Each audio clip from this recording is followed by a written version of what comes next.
प्यारे दोस्तों, अस्सलामुअलैकुम। प्यारे दोस्तों, अगर आपको मेरी कहानियाँ पसंद आ रही हैं तो मेरे चैनल को लाइक कीजिए, सब्सक्राइब कीजिए और शेयर कीजिए ताकि आपको मज़ेदार कहानियाँ सुनने को मिलती रहें। चले आएँ अपनी कहानी शुरू करते हैं। पुराने वक्तों की बात है कि मुल्क यमन पर एक नेक बादशाह हुकूमत करता था।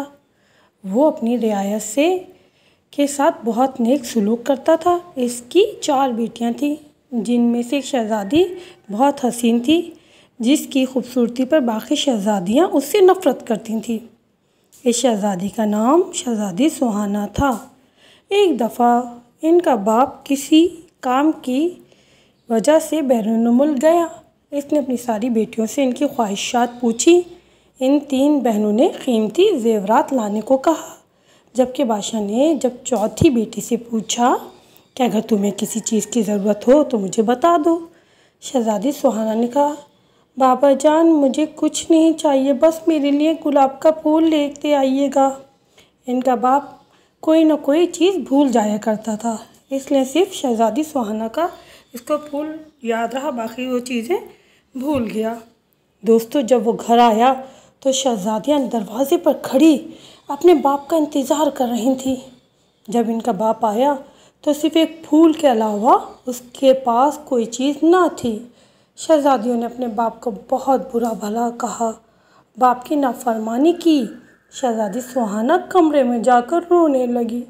इसका बाप कमरे में आया, इसको फूल दिया। बादशाह ने कहा, दुनिया में सबसे ज़्यादा कीमती चीज़ वालिदैन की खिदमत है।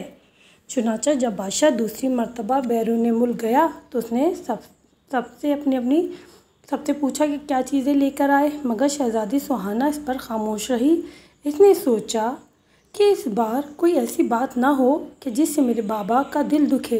तो बादशाह ने अपनी बेटियों के लिए ज़ेवरात लिए और रास्ते में एक जंगल था। बादशाह उस जंगल के रास्ते आ रहा था। बादशाह इस जंगल में से गुज़र रहा था तो इसने दरख्त पर बैठे एक चमगादड़ को देखा। वो चमगादड़ असल में एक खौफनाक जिन था। इसने बादशाह को कैद कर लिया। एक शहज़ादा ये सारा मंजर देख रहा था।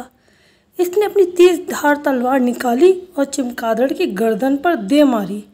चमगादड़ इसी वक्त मर गया। शहज़ादा बादशाह को महल लेके आ गया और इनकी बेटियों को सारा माजरा सुना दिया।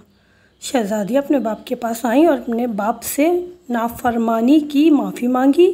बादशाह ने इस वक्त अपनी सारी बेटियों में से सुहाना पर फ़ख्र महसूस किया और अपनी सारी बेटियों को गले लगा लिया।